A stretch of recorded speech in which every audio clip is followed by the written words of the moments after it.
но ще ги видите след малко, надявам се. Има нещо специално за тази песен.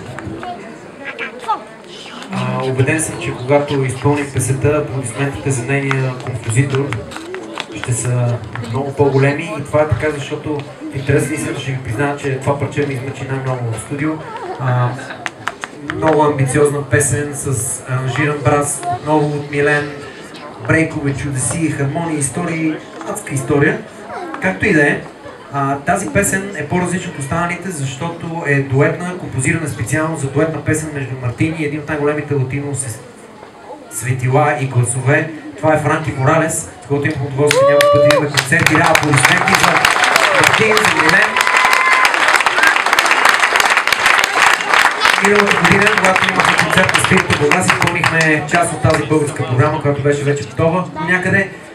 Франки е чул, не разбирайки нищо, разбира се, от български, въпреки това по някакъв начин е усетил вибрации и пожела от сцената да участва в записа на албума, така че записахме трансконтинентално тази песен, разменяхме си файлове, смесвания и така нататък, докато се получи, разбира се, ще я чуете в албума ни.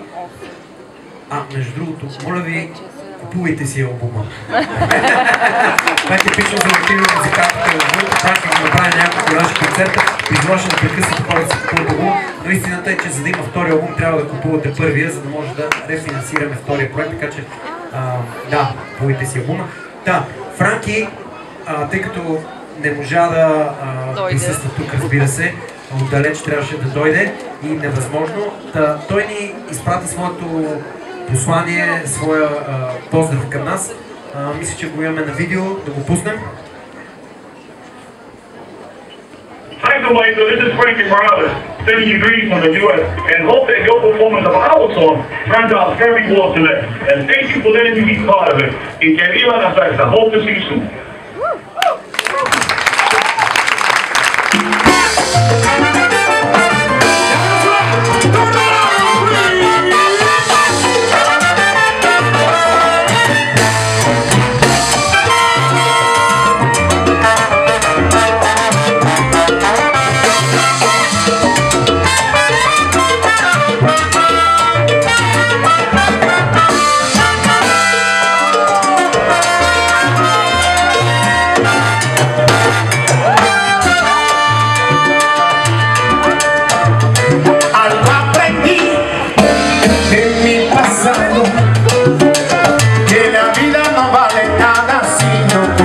A quien amar, a evitar enamorarme, andaba solo en un mundo, millones de labios besaban y tantas canciones de amor de capa, con cuentas amantes bailando rumba, salsa y cha cha cha.